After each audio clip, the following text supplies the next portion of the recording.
ঘরের মধ্যে সেই সময় দুটো ডেড বডি পড়ে আছে, আর বাইরে প্রচুর পুলিশ অফিসার একজনকে ঘিরে রেখেছে। যাকে ঘিরে রেখেছে সে হচ্ছে জুনিয়র ন্যাশনাল শুটিং চ্যাম্পিয়ন, এবং সেদিন ওইখানে উত্তরপ্রদেশের যে ডিজিপি আছে সে নিজেও হাজির হয়েছে। টাইমটা করোনার সময় ছিল, কিন্তু কেন সবাই ওই বাড়িটার সামনে দাঁড়িয়ে আছে? অ্যাকচুয়ালি ওই বাড়িটা ব্রিটিশ আমলের সময় ওটাকে ব্যবহার করা হচ্ছিল রেলের ডাইরেক্টরের বাসস্থান হিসাবে। সেইখানে আর.ডি. বাজপেয়ীর ফ্যামিলি থাকতো। তো ওই ফ্যামিলিতে এমন কি হলো, বাইরে এত পুলিশ আছে এবং পুলিশ একজনকে ঘিরে রেখে আছে। পুলিশের একটা টিম যখন ওই শতাব্দী প্রাচীন বাড়ির মধ্যে যায় এবং বাথরুমের দরজাটা খোলে, তখন তারা বাথরুমের আয়নাতে কিছু একটা লেখা থাকতে দেখে। তারা ভালো করে পড়ে এবং পড়ে বুঝতে পারে ওখানে লেখা আছে ইংলিশে ডিসকোয়ালিফাইড হিউম্যান। প্রথমে তো তারা ভেবেছিল যে এটা রক্ত দিয়ে লেখা হয়েছে, কিন্তু একটু ভালো করে দেখতেই তারা বুঝতে পারে যে ওটা রক্ত দিয়ে লেখা হয়নি, ওটা লেখা হয়েছে টমেটো সস দিয়ে। পুরো ম্যাটারটা কি? ঘরের মধ্যে দুটো বডি পড়ে আছে, বাইরে একজন কান্নাকাটি করছে, সে শুধুমাত্র তার বাবাকে খুঁজছে। এইদিকে বাবা আছে দিল্লিতে, করোনার টাইম দিকে পুলিশের কাছে উপর মহলের থেকে একের পর এক ফোন আসতে শুরু করেছে। বেশ জটিল একটা কেস, এবং এই জটিল কেসটা এমন একটা জিনিসে গিয়ে এন্ডিং হবে যেটা আমরা কেউই এক্সপেক্ট করব না। 29শে আগস্ট 2026 ওই শতাব্দী প্রাচীন ব্রিটিশ বাংলোতে বার্থডে সেলিব্রেট করার প্ল্যান হচ্ছে। বার্থডে কার সেলিব্রেট করা হবে? রাজেশ দত্তা বাজপেয়ীর। রাজেশ দত্তা বাজপেয়ী সেই সময় লখনৌতে ছিল না, সে দিল্লিতে পোস্টেড ছিল। যেহেতু সে রেলের ডাইরেক্টর ছিল, সেহেতু তাকে মাঝে মাঝেই দেশের নানান প্রান্তে যেতে হতো। তো এই রকমই এক কাজে করোনার মধ্যেই তাকে দিল্লিতে পৌঁছাতে হয়েছিল। দিল্লিতে ইম্পর্টেন্ট মিটিং থাকার জন্য সে লখনৌতে আসতে পারবে না, সে তার বার্থডেটা তার ফ্যামিলির সাথে সেলিব্রেট করতে পারবে না। এই কারণে তার ওয়াইফ মালিনী, তার মেয়ে এবং তার ছেলে শারদ, এই তিনজন মিলে সেলিব্রেট করার একটা প্ল্যান করে, এবং সেই সেলিব্রেশনটা পুরোটাই হতো ভিডিও কলে। কিন্তু সেই সমস্ত কিছু হওয়ার আগের রাতেই, মানে 29শে আগস্ট 2020, এমন কিছু ঘটনা ঘটতে চলেছিল যেটা এখনও পর্যন্ত লখনৌয়ের মানুষ ভুলতে পারে না। যেখানে এই ঘটনাটা হয়েছিল তার থেকে মাত্র 2 মিনিট হাঁটলেই উত্তরপ্রদেশের চিফ মিনিস্টার যোগী আদিত্যনাথের রেসিডেন্স ছিল। আমাদের সামনে থাকা মানুষজনদেরকে না আমরা 3 ভাগে ভাগ করে নিই। একটা ভাগকে আমরা ডেঞ্জারাস বলে একদম সরিয়েই দিই, তাদের সাথে মিশি না, তাদের সাথে কথা বলি না, এটা আমাদের একটা সার্ভাইভাল স্কিল, ভালো কথা। এবার কিছু মানুষকে আমরা খুব সরল সোজা ভাবি, তাদেরকে নিজেদের কাছে রাখার চেষ্টা করি, তাদের হেল্প করার চেষ্টা করি। আর কিছু মানুষকে মাঝামাঝি রাখি, তারা মাঝে মাঝে ভয়ঙ্কর হয়ে যায়, মাঝে মাঝে নর্মাল হয়ে যায়। তাদের সাথে আমরা কোল্ড অ্যান্ড হট একটা সম্পর্ক রাখার চেষ্টা করি, না তাদের সাথে ঝামেলা করব, না তাদের থেকে অনেক দূরে থাকবো। তো আমরা যখন এই রকম একটা ডিসাইড করে নিই, অনেক সময় এর বাইরে গিয়েও আমাদের জীবনে অনেক ঘটনা ঘটে যায়। আপনিই বলুন না, আপনিও তো এমন অনেক মানুষ যাদেরকে চেনেন, যাদেরকে আপনি ভালো ভেবেছিলেন, কিন্তু পরবর্তী সময় তারাই অ্যাকচুয়াল বাসটা দিয়েছিল। আজকের যে ঘটনা আছে এটা টোটালি একটা ফ্যামিলি ম্যাটার। 29শে আগস্ট একদম ভোর হয়ে গেছে, মানে 30শে আগস্ট পড়ে গেছে, তখন সকাল মোটামুটি ধরে নিন 4টে কি 4:30 বাজে।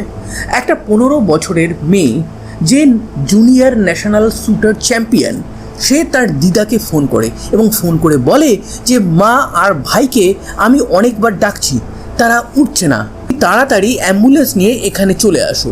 দিদা যখন এই জিনিসটা শোনে, সে শুনেই অবাক হয়ে যায়, নাতনি কেন অ্যাম্বুলেন্স নিয়ে যাওয়ার কথা বলছে। জাস্ট 5 মিনিট দূরত্বেই তাদের বাড়ি ছিল, সঙ্গে সঙ্গেই ওখানকার উদ্দেশ্যে বেরিয়ে যায়। এবং যখন তারা ওই শতাব্দী প্রাচীন কোয়ার্টারে এন্ট্রি নেয়, এবং যখন সেই মেয়েটার দিদা সেই রুমে এন্ট্রি নেয়, যে রুমে তার মেয়ে এবং নাতি ঘুমাচ্ছিল, সে দেখে রীতিমতন শক হয়ে যায়। তার মেয়ে এবং নাতি মৃত অবস্থায় পড়ে আছে, পুরো বেড রক্তে ভেসে গেছে। মোস্ট প্রবাবলি তাদেরকে গুলি করে মারা হয়েছে। এই দেখে দিদা চিৎকার করে বেরিয়ে আসে। আশেপাশের লোক জড়ো হয়। যেহেতু করোনার টাইম ছিল সেহেতু সবাই খুব একটা কাছে যাওয়ার সাহস পাচ্ছিল না, কিন্তু কেউ একটা পুলিশকে ফোন করে দিয়েছিল। পুলিশ চলে আসে এবং পুলিশ এসে যখন দেখে রেলের এক বড় এমপ্লয়ির বাড়িতে এই রকম একটা ঘটনা ঘটেছে, সঙ্গে সঙ্গে পুলিশের উপর মহলকে খবর দিয়ে দেওয়া হয়। পুলিশের উপর মহল মানে উত্তরপ্রদেশের যে হেড পুলিশ আছে, যাকে ডিজিপি বলা হয়, সে পর্যন্ত ওখানে চলে আসে। বডিগুলোকে তখনও বার করা হয়নি। করোনার টাইম, তখন হসপিটালের সিস্টেম, মর্গেজ সিস্টেম অনেক আলাদা ছিল। ঘরের মধ্যে সেই সময় বসেছিল সেই ন্যাশনাল শ্যুটার, তার গায়ে একটা চাদর দেওয়া ছিল। আগস্ট মাস, গায়ে তেমন কেউ চাদর দেয় না, সে চাদরের তলায় লুকিয়ে লুকিয়ে কিছু একটা করছে।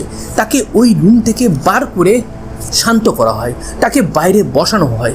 পুলিশরা তাকে ঘিরে ধরে, তাকে নানান রকম কোশ্চেন করা হতে থাকে। ডিজিপি একটা সময় বুঝতে পারে মেয়েটা প্রচণ্ড শক পেয়েছে, সবাইকে সরিয়ে দিয়ে জাস্ট লেডি পুলিশদের তার সাথে কথা বলতে বলে এবং একটা সময় পুলিশ তাকে বারবার রিকোয়েস্ট করে, এই অগস্ট মাসে প্যাচে গরমের মধ্যে তুমি কেন একটা চাদর নিজের গায়ে দিয়ে আছো।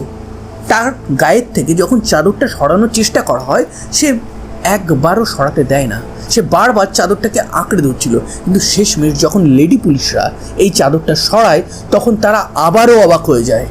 ওই মেয়েটার দু হাতে প্রচুর কাটের দাগ এবং তার থেকে রক্ত ঝরছে। মনে হচ্ছে ব্লেড দিয়ে সে এই কর্মকাণ্ডটা করেছে এবং তার হাতে একটা ব্লেডও পাওয়া যায়। সঙ্গে সঙ্গে ওখানেই তাকে মেডিকেলি ট্রিটমেন্ট করা হয়। এবার তাকে জিজ্ঞাসাবাদ করা হয় যে তোমার মা এবং ভাইয়ের সাথে কি হয়েছিল, কে করেছে, বাড়িতে কি কেউ এসেছিল। সে অনেকক্ষণ চুপ থাকে এবং চুপ থাকার পর জাস্ট হঠাৎ করেই একটা কথা বলে বসে যে যতক্ষণ না বাবা আসছে আমি কিচ্ছু বলবো না, আমি সমস্ত কিছুই বাবাকে বলবো। এদিকে আর.ডি. বাজপেয়ী, সে দিল্লি থেকে রওনা দিয়েছে। করোনার মধ্যে গাড়ি নিয়ে আসছে, দেরি হবে, কিন্তু সে পৌঁছে যায় একটা সময়। পৌঁছানোর পর সে যখন তার মেয়ের সাথে কথা বলতে শুরু করে, তার মেয়ে প্রথম কথাই এটা বলে যে বাবা আমি কিছুই করিনি, সবটাই ভূতে করেছে, আমাকে ভূতে এই কর্মকাণ্ড করতে বলেছিল। আমি মা এবং ভাইকে বলেছিলাম যে আমার সাথে একটা ভূত থাকে, কিন্তু তারা কখনোই বিশ্বাস করতো না। আর আমি আর আমার ভূত বন্ধু সেই জিনিসটা খুবই খারাপ চোখে দেখতাম। আমাদের না একটু রাগ হতো কেন মা আর ভাই বিশ্বাস করতো না। সেদিন রাতে খাওয়া দাওয়া কমপ্লিট করে তোমার জন্মদিন সেলিব্রেট করার জন্য সমস্ত কিছু প্ল্যান করার পর যে যার রুমে আমরা ঘুমাতে চলে যাই। আমি আমার ভূত বন্ধুর সাথে গল্প করতে শুরু করি। তখন রাত 3টে মতন বেজে গেছে। ভূত বন্ধু আর আমি হঠাৎই আমার মা এবং ভাইয়ের ঘরে ঢুকি। তারপর আমি আমার যে বন্দুকটা আছে, যেটা দিয়ে আমি শুটিং প্র্যাকটিস করি, সেটা দিয়ে সোজা মায়ের মাথায় একটা গুলি চালাই, তারপর ভাইয়ের মাথায় একটা গুলি চালাই। তার আগে আমি আমার বাথরুমের আয়নাতেও একটা গুলি চালিয়েছিলাম। এটা শোনা মাত্রই পুলিশ ওই বাড়িতে ঢুকে যায়।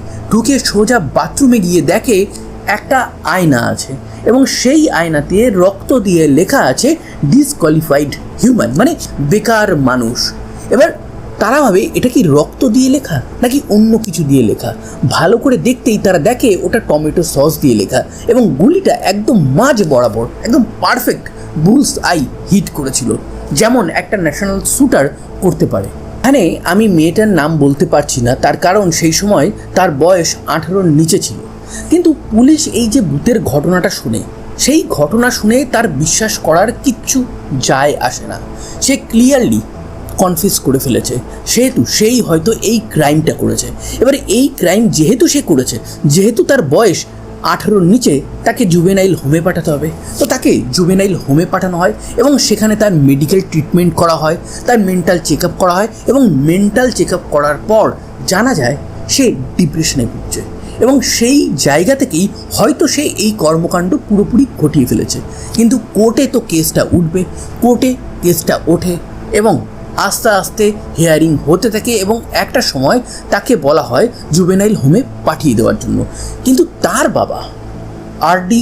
বাজপেয়ী সে বলে যে না, তাকে জুভেনাইল হোমে পাঠালে তার অবস্থা আরও খারাপ হবে, তার কারণ সেই সময় করোনা চলছিল। তো তাকে বাড়ির মধ্যেই রাখা হোক, সামনে দরকার হলে দুটো পুলিশ অলওয়েজ থাকবে, সে বাড়ি থেকে বেরোতে না পারে। তো এই রকমই কোর্ট মেনে নেয়, তাকে বাড়িতেই রাখা হয়। এই ঘটনার 1 বছর কেটে যায় এবং 1 বছর কেটে যাওয়ার পর হঠাৎই আবার একটা হিয়ারিং যখন আসে, তখন মেয়েটা কোর্টে গিয়ে বলে যে আমি একটা গোপন জবানবন্দি দেব। কোর্টের বিচারকও অবাক হয়ে যায়। এতক্ষণ তো সে সমস্ত কিছুই সবার সামনে বলছিল, কিন্তু এখন সে কেন গোপন জবানবন্দি দিতে চাইছে? যাই হোক, সে যখন বলেছে তাহলে গোপন জবানবন্দি তো নিতেই হবে, সেহেতু জাজ পুরো ব্যাপারটা শুনে। জাজ এবার যেটা শুনবে সে নিজের কানকেও বিশ্বাস করবে না। এটা বলে যে প্রত্যেক রাতে আমার বাবা আমার সাথে অত্যাচার করে এবং নানান বাজে কাজ করে, এবং এই জিনিসে আমার পিসি আমার বাবাকে হেল্প করে। এইটা শোনার পর এই পুরো কেসটাই একদম পাল্টে যায়। এবার এইখানে মেনলি দুটো ব্যাপার আসে। আদতেও তার বাবা সত্যি সত্যি এই কর্মকাণ্ড কি করে, সেই সমস্ত জিনিসের ইনভেস্টিগেশন হয়। কিন্তু অদ্ভুত ব্যাপার কি জানেন, এই ইনভেস্টিগেশনের রেজাল্ট কখনো বাইরেই আসে না। 2020-তে এই ঘটনা ঘটেছিল, তারপর 2021-এ একটা টুইস্ট আসে অ্যান্ড 2026 সাল চলে এসেছে। এখনও কোর্টে এই কেসের হিয়ারিং কন্টিনিউ চলছে এবং মেয়েটা এখনও বাড়িতে আছে। আর.ডি. বাজপেয়ী এখনও রেলে কাজ করে যাচ্ছে। কেমন একটা অদ্ভুত ব্যাপার না? কিন্তু এখানে অনেকগুলো জিনিস ভাবতে হবে যে সেদিন সত্যি সত্যি ওই রাতে কোনো ভূত এসে এই মেয়েটার মা এবং ভাইকে কি মেরেছিল, নাকি অন্য কোনো ব্যাপার ছিল? আচ্ছা, এই মেয়েটা সত্যি সত্যি মেন্টালি যদি কোনো প্রবলেমের মধ্যে ফাইট করছিল, তাহলে সেই মেন্টাল প্রবলেমটা তার কি জন্ম থেকে ছিল, নাকি অন্য কোনোভাবে হয়েছিল?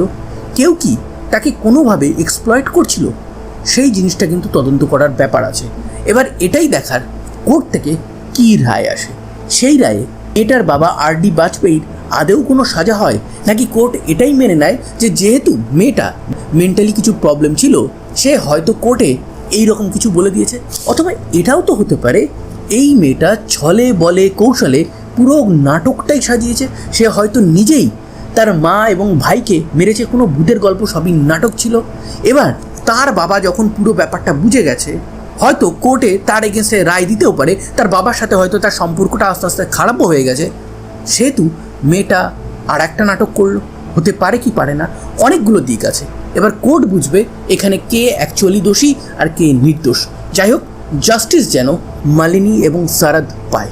তাদের একটা বড় লাইফ ছিল, তারা একটা এনজয়েবল ফ্যামিলিতে ছিল, কিন্তু সব কিছুই একটা রাতে তাদের নিজেদের রক্তের মানুষের দ্বারাই সমস্ত কিছু শেষ হয়ে যায়। তো এই ছিল আজকের একটা অদ্ভুত উদ্ভট টাইপের কেস, যেখানে ভূত আছে, যেখানে একটা মানসিক রুগী আছে, যেখানে দুটো মৃত্যু আছে, যেখানে একটা অ্যালিগেশন আছে, এবং যেখানে কোর্টের ট্রায়াল এখনও শেষ হয়নি। যাই হোক, কোনো আপডেট আসলে আমি অবশ্যই আপনাদেরকে জানিয়ে দেবো। তো এই ছিল আজকের একটা ট্রু ক্রাইম ঘটনা। এই রকম রিয়েল লাইফ ট্রু ক্রাইম ঘটনা ইন স্টোরি ফরম্যাটে যদি আপনারা শুনতে চান, তাহলে অবশ্যই আমার চ্যানেলটাকে সাবস্ক্রাইব করবেন। সাবধানে থাকবেন, সতর্ক থাকবেন এবং আনন্দে থাকবেন। আবার দেখা হবে নতুন কোনো একটা ভেরি ইন্টারেস্টিং ট্রু ক্রাইম ঘটনার সাথে।